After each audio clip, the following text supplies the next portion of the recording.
Oke, shalom, selamat malam Bapak Ibu semua. Salam. Shalom, selamat malam.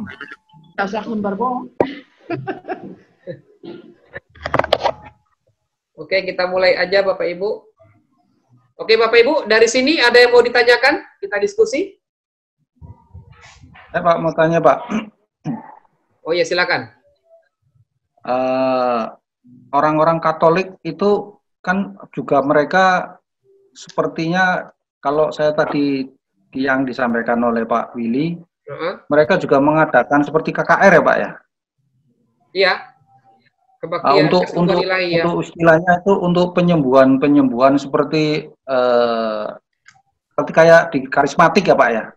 Iya, seperti itu ya. Itu apakah itu metodenya hampir sama dengan karismatik atau mereka punya metode tersendiri Pak?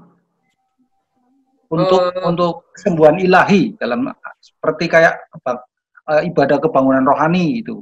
Kayak yang di karismatik kan dengan istilahnya tumpang tangan roboh gitu. Ya. Kalau di Katolik seperti apa Pak? Saya belum pernah tahu itu. Ya, kalau Ordo Jesuit, mereka melakukan bukan pelayanan karismatik, tetapi rasul-rasul.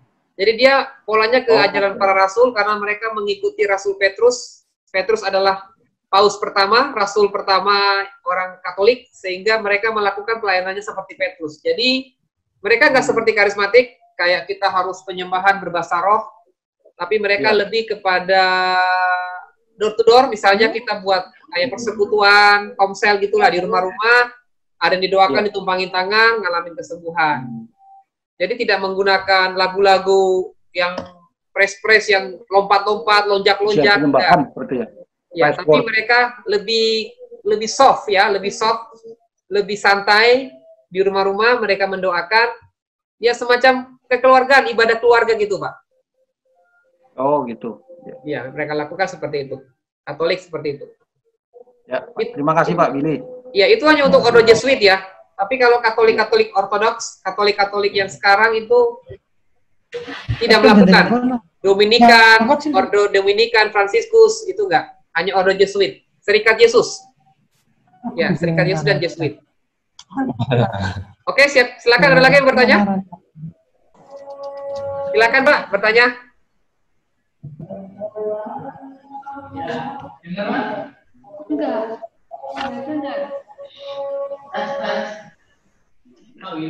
Kecil. Suaranya kecil. Suaranya enggak jelas. Atau bisa pindah ke satu itu? Pindah sebentar.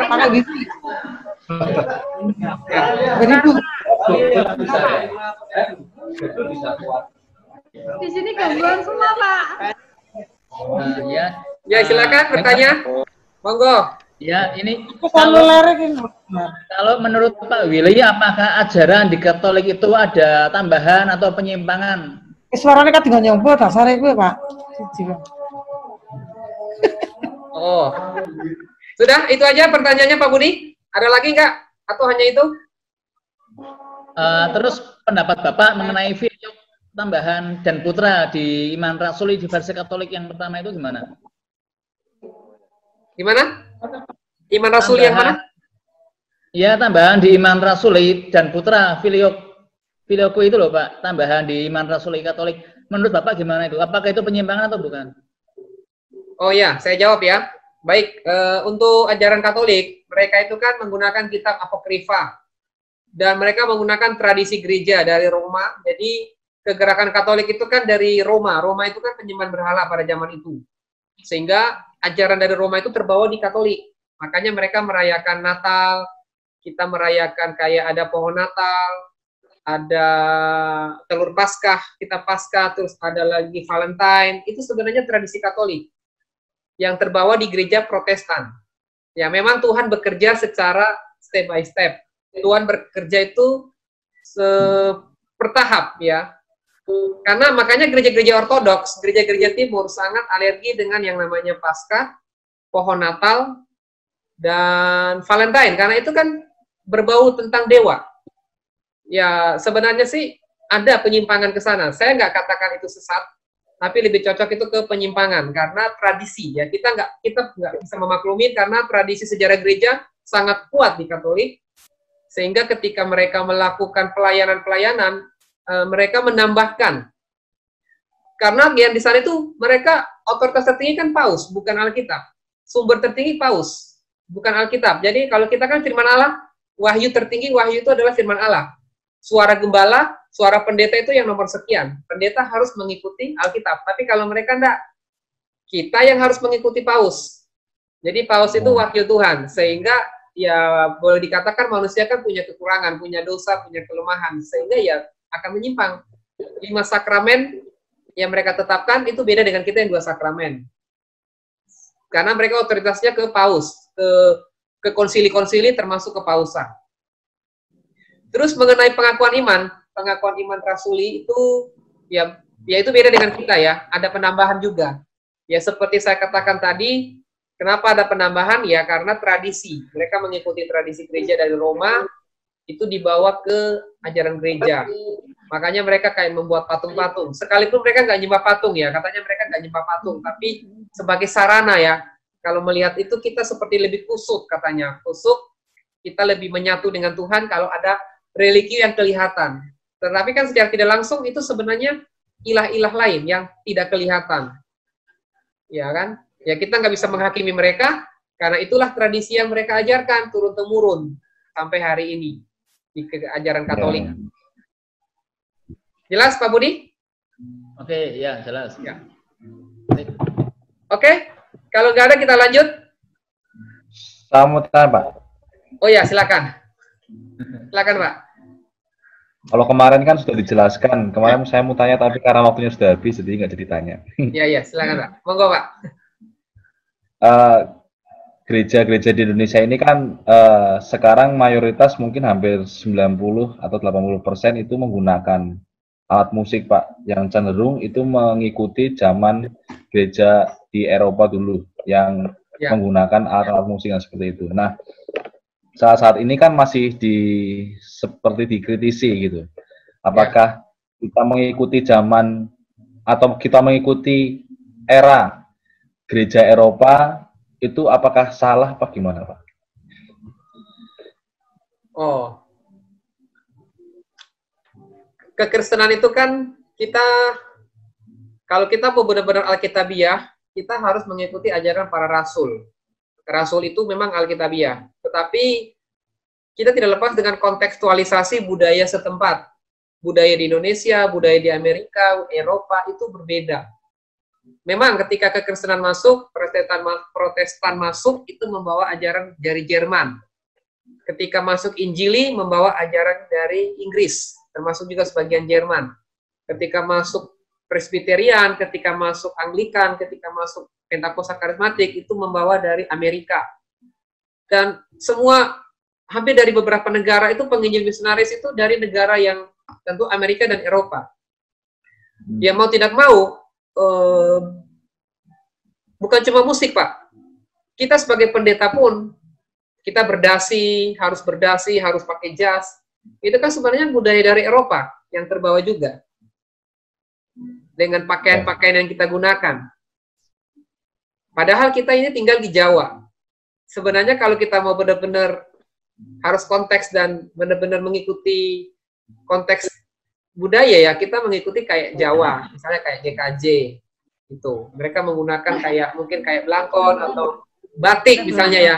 Kita menggunakan batik panjang itu mana lebih ke Nusantara, kepada tradisi Indonesia. Tapi kalau kita menggunakan alat musik ya itu sebenarnya budaya-budaya barat ya. Padahal kalau di zaman rasul-rasul mereka tidak menggunakan alat musik lengkap. Mereka mungkin hanya doa biasa, tidak tanpa alat musik. Mungkin mereka kusutnya kayak Katolik. Tapi semangatnya kayak karismatik. Cara ibadahnya mereka mungkin mirip Katolik, ya, mirip gereja Ortodoks lah. Tapi mereka punya karunia, punya semangat penginjilan itu gaya karismatik. Atau boleh dikatakan kayak saksi Yehova, ya, door to door. Diusir, mau diapain, tidak peduli. Yang penting mereka bisa percaya tentang ajarannya saksi Yehova. Yehova kan kita tahu ya, semangatnya luar biasa itu. Mereka menjangkau orang-orang. Ya, jadi ya bagi saya sih nggak masalah, Pak, untuk kita menggunakan alat musik, no problem sih, karena Roh Kudus bisa bekerja dengan alat musik, tanpa alat musik pun bisa. Ya. Gereja di abad modern itu berbeda dengan para rasul. Kalau para rasul kita nggak perlu gedung gereja. Yang dulu mereka di gereja para rasul, mereka cukup hadirat Tuhan, cukup organisme orang percaya itu gereja. Kalau di zaman para rasul. Tapi kita hidup di zaman modern, Pak. Kita hidup di abad 21, kita butuh dua, organisasi dan organisme. Ya. Jadi organisasi itu berbicara mengenai gedung. Nah, gedung itu jangan sampai gereja itu menganggap ketika gereja itu gedungnya besar, berarti gerejanya lebih diberkati, urapan Tuhan lebih dahsyat. Tapi kalau gereja ini kecil, nggak punya gedung gereja, berarti gereja itu nggak diberkati. Atau gereja itu boleh dikatakan gereja yang mungkin nggak penuh dengan urapan. Misalnya juga alat musik. Gereja yang alat musik lengkap, berarti gereja ini urapan Tuhan lebih ngeri, lebih dahsyat. Berarti pendua syafaatnya itu dahsyat-dahsyat. Makanya gerejanya berhasil. Seringkali orang melihat dari sisi jasmani, ya. Makanya gereja sekarang saya kadang-kadang sedih melihat gereja itu kok hanya mencari sesuatu untuk kepentingannya, untuk memperbesar gedungnya, tapi kualitasnya tidak diperhatikan gitu loh. Kualitas iman. Padahal yang Tuhan ajarkan bukan materialistis, bukan materi atau jasmani, tetapi spiritual. Ya. Karena gereja itu kan berbicara mengenai spiritual kita, hubungan kita dengan Tuhan. Yang penting kita mengakui Yesus Tuhan, otoritas tertinggi Alkitab adalah firman Allah dan Tritunggal. Nah itu kalau tiga itu masih ada, ya kita mau caranya mau ada bahasa roh, gak ada bahasa roh, mau baptisannya kercik, mau bendera, mau selam, terserah. Yang penting unity, Pak. Itu yang kita tekan. Karena inti dari sejarah gereja ini adalah memberitakan kabar baik, Pak. Jadi kita belajar sejarah gereja, kita belajar dari masa lalu, jangan sampai kita ulangi, Pak. Masa lalu itu ngeri, Pak. Gereja terpecah-pecah. Kita belajar sejarah gereja umum, dari gereja Katolik, Protestan, dari Protestan. Saya pikir cukup sampai Protestan. Biarlah tetap Protestan. Mau bahasa roh, mau apa, yang penting kiblatnya tentang Luther. Tapi ternyata ada Pentakosta, ada karismatik, ada Presbyterian, ada Metodis, dan macam-macam banyak aliran, Bapak, hari-hari ini. Ya, kita belajar dari sejarah gereja, tujuan kita adalah apa? Memenangkan jiwa. Memberitakan kabar baik supaya semakin banyak umat-umat yang mengenal Tuhan Yesus. Oh ya, itu apa? Saya tanya lagi, Pak. Ini kalau VOC kan membawa di belakangnya ada penginjilan, kekristenan, bawa Injil gitu di tanah Jawa di Indonesia. Tapi VOC sendiri kan merampas rempah-rempah. Itu kan termasuknya mafia perdagangan, Pak. Karena menyalahgunakan wewenang, harusnya buat perdagangan, malah merampas rempah-rempah Indonesia dengan dalih penginjilan. Kalau menurut Bapak, apakah itu bisa dibenarkan, Pak? Penipuan maksudnya. Mencuri, Pak. Oh. Ya, kalau saya hidup pada zaman itu ya nggak bisa dibenarkan, Pak. Kalau perdagangan ya perdagangan, ekonomi. Misalnya gini, Pak. Kita misalnya mau pelayanan nih, penginjilan. Masa kita ada bisnis dalam gereja, Pak? Ya enggak? Boleh dikatakan kalau dalam abad modern ya, kita di zaman sekarang misalnya kita mendekati seorang, tapi untuk bisnis, kita untuk mengabarkan berita baik, kabar baik, Injil. Tapi kita punya motivasi lain, yaitu untuk keuntungan pribadi. Untuk memperkaya diri, kan sama, Pak. Ya, menurut saya itu nggak benar, Pak, yang dilakukan oleh VOC pada zaman itu. Sekalipun, ya karena mereka kan kayak mafia ya, Pak, merampas rempah-rempah, Indonesia dibodohin, karena waktu itu kan Indonesia kan belum pintar ya, Pak. Belum sepintar sekarang ya, Pak. Gampang dibodohin. Ya enggak? Iya. Makanya sekarang kita bersyukur dengan pemerintahan Jokowi, kayak di Irian ya, di Irian sekarang Freeport, Jokowi berani ya untuk mengambil alih Freeport, sehingga kita nggak gampang dibodohin oleh pihak asing. Dalam hal ini ya pihak-pihak luar lah, untuk mengambil kesempatan. Karena memang jelas Indonesia ini sangat kaya, Pak. Kita kaya, tapi kita kekurangan kita sumber daya manusia pada zaman itu gampang dibodohin. Tapi untungnya VOC itu kita punya nilai plus, Pak. Mereka itu mendidik kita, menghargai kita. Makanya mereka dirikan sekolah, dirikan rumah sakit. Ya kan, rumah sakit yang mereka dirikan kan sampai sekarang kan memberikan manfaat untuk meningkatkan intelektual kita, masyarakat Indonesia. Ya kan, ada nilai plus. Kalau mengenai pendidikan, kalau menurut saya itu justru malah modus operandi, Pak. Karena apa? Caranya VOC perdagangan, tapi justru malah merampas rempah-rempah dengan dalih penginjilan. Apakah itu mengaruhi cara gereja di Indonesia banyak pendeta yang hanya mata duitan gitu loh, Pak? Gimana, Pak? Kan banyak gereja Protestan, ternyata faktanya bukan Protestan, Pak, Prosetan malah. Gimana, Pak? Ya, bisa, Pak. Jangankan perdagangan, Pak. Wong dari VOC aja banyak korupsi, Pak. Korupsi itu sebenarnya bukan dari zaman Orde Baru, Pak. Bukan dari zaman Soeharto, tapi dari zamannya VOC sudah ada korupsi, Pak. Ya mungkin dari VOC ngajarin Indonesia untuk korupsi, sehingga pemerintahan kita juga ikut-ikutan, Pak. Orang-orang yang di DPR mengikuti gayanya VOC, Pak. Jadi bukan masuk ke gereja, ke pemerintah, ke segala lintas, Pak. Ya contohnya kayak mereka korupsi, ya kan, terus mafia perdagangan. Ya ini jadi pembelajaran bagi kita, Pak. Khususnya kita misionaris, hamba Tuhan, jangan mengikuti gayanya VOC, Pak. Kita harus memilah antara ekonomi dengan agama, Pak. Antara iman spiritual dengan bisnis, Pak. Ya itu sesuatu yang terpisah, Pak. Jangan dicampur aduk. Jelas, Pak Budi? Ya, jelas, Pak. Siap. Thank you. Ya, sip. Pak Budi, pertanyaannya keluar, Pak. Nah, ada lagi yang bertanya? Monggo. Pak, bukan bertanya saya, tapi kurang setuju dengan apa yang dikatakan Budi, Pak. Gimana, Pak? Kurang setuju gimana, Bu? Silahkan, Bu. Langsung. Kalau dia mengatakan prosetan ya, maksudnya sebetulnya itu lebih ke unsur pribadi, Bu. Bukan masalah mencontoh VOC atau tidak. Kadang-kadang orang kan selalu beralasan demikian, walaupun dia seorang hamba Tuhan, Pak. Ya. Kalau di kalangan Protestan justru uang persembahan itu tidak dikelola oleh pendetanya. Karena ada majelis yang mengurus. Jadi saya hanya mau menyangkal itu, Pak, yang dikatakan oleh Budi. Supaya tidak kita menjadi underestimate juga terhadap Protestan.